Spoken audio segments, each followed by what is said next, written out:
Hey guys, I am back with another hot topic related to the field of arts. 5 quick tips to manage a team of artists. This is Kamalnayan Ganguly, and I am back again for Hyperplane with a brand new topic that people talk about very less. And today's topic is how to manage a team of artists. 5 quick tips for managing a team of artists. Tip number 1, it's a complete no brainer. Tip number 1 is hire well to start off with. Yeah, you heard me right. If you don't hire a team well, you might end up in a soup later. Play all your cards in the hiring process only and play them very well. Leave no stone unturned. Check the candidate for attitude, or if he or she will gel with the expectation of the team, of the company, of the project that you are hiring for.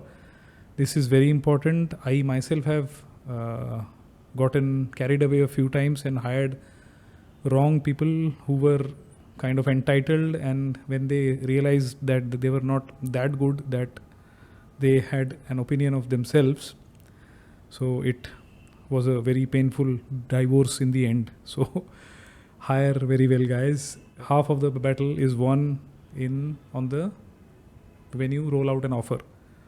Okay. Point number 2. It might sound very counterproductive in today's corporate world, but yeah, it holds very true for me.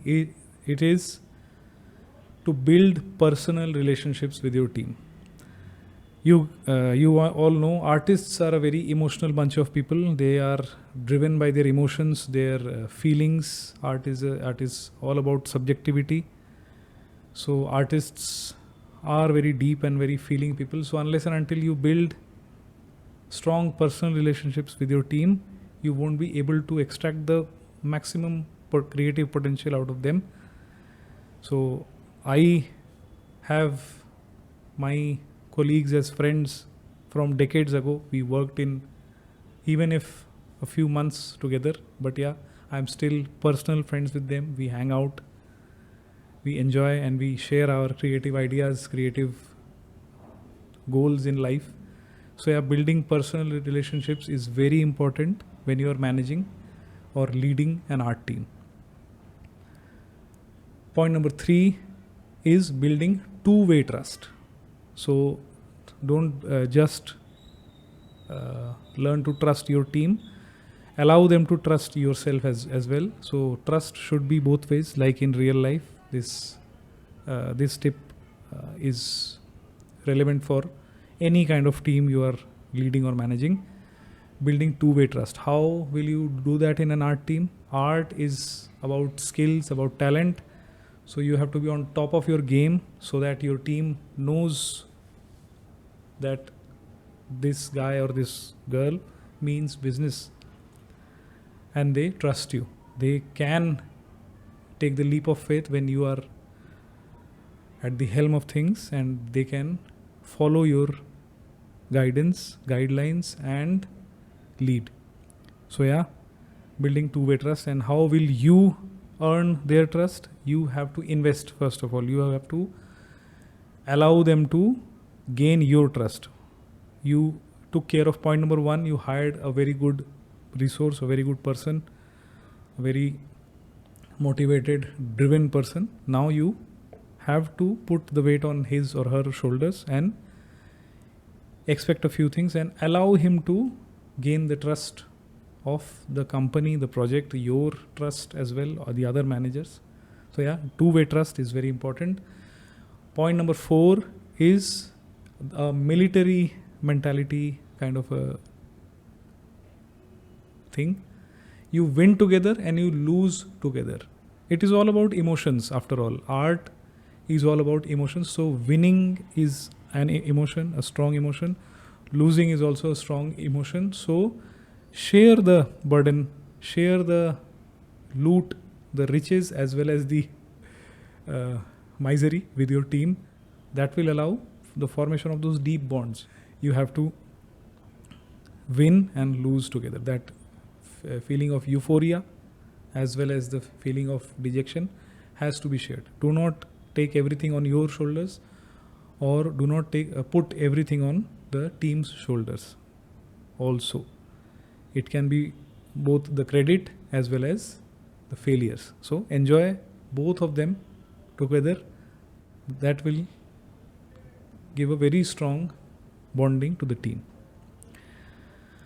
The last but not the least, it's again a very controversial point. I can guarantee that this is true, but in today's corporate world, this might again sound counterproductive. This is to use comfort zones strategically. Yeah, as soon as I said the word comfort zone, you might have zoned out yourself. Comfort zone has come to be a very negative term in these times. So yeah, when you talk about art is a very skill based thing, a very talent based thing. Take an example of Ustad Zakir Hussain. He is a tabla maestro, right? Now tabla is going to be his comfort zone, obviously. We follow the corporate culture and force him to come out of his comfort zone and ask him to play the sitar. What will he do? Will he be a success? I don't think. He won't be as big of a success as he is while playing the tabla. Why? Because he spent his entire life honing that one skill, becoming the greatest tabla maestro of all time. Now suddenly you ask him to shift to sitar. No, that might backfire. That will backfire, in fact. So for artists, being in a comfort zone means the work he does best and he is comfortable doing, he or she, that has to be used strategically, because being there, he can contribute the most to the success of the project, to the success of the company, and he or she will self-motivate the most while being in that comfort zone. Now, everything has to be communicated. Now, if he or she is spending a considerable amount of time in his or her comfort zone, then you can communicate that you have spent enough time in your comfort zone. Now let us take one step ahead and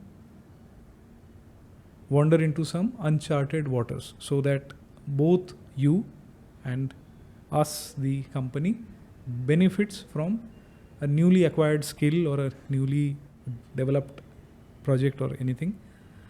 So yeah, strategic use of comfort zones is very important for managing our teams. You can maintain a high level of motivation within the team, a high level of creative outflow in the team if you use these comfort zones strategically. No need to shame your team that hey, what you are doing, you are just doing what you do the best. Of course, he's an artist.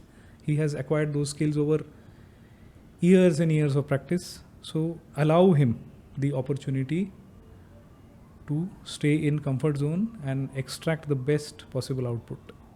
So yeah, with these points, I think you have some clarity.